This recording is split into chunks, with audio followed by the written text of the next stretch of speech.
tiba saja dikatakan new evidence given to MACC berhubung dengan 10 video.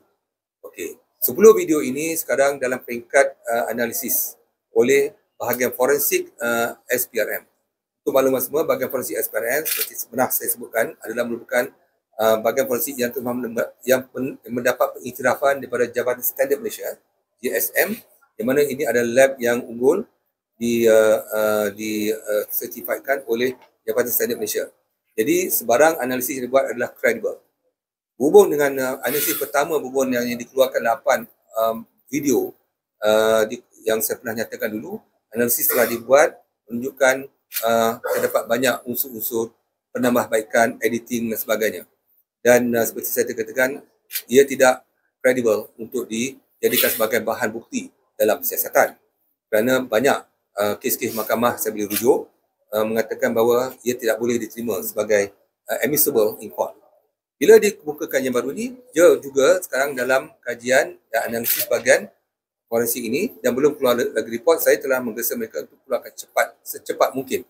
Tapi barang diingatlah, mungkin saya rasa dulu video yang keluar tu dalam bentuk very short video, yang ini lebih panjang. Setiap satu tu perlu dianalisis untuk melihat sama ada tidak sebarang editing dan sebagainya. They need to look into whether there's a break in frame dan sebagainya. Any doctoring, superimpose the audio, whether been dikatakan juga mungkin dibuat audible dan sebagainya lah, kena ditengok.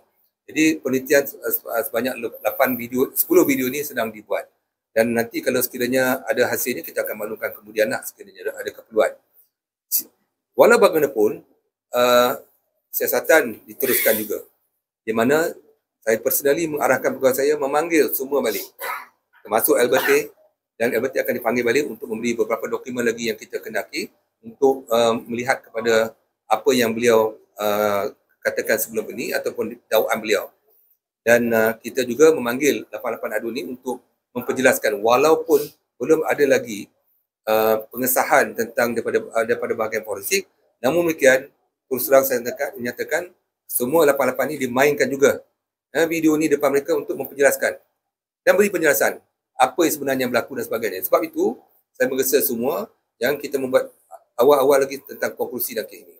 Kewujudan video satu hal, kita perlu siasat, dan saya menyambut banyak saranan daripada peguam-peguam yang memahulkan kita siasat perkara ini. Kita siasatlah, dan kita nak tahkan tentang pertama kandungannya, apa yang berlaku dalam itu. Adakah wang diberi ini merupakan wang rasuah atau tidak? Itu subjeknya. Mungkin berlaku transaksi, mungkin tidak berlaku atau tidak. Saya terpulang pada program menyiasat saya. Tapi kita nak tahukan adakah ini wang rasuah atau tidak? Adakah merupakan wang sumbangan atau tidak? Ini semua persoalan-persoalan yang perlu diperjelaskan dalam kenyataan pada SPRM.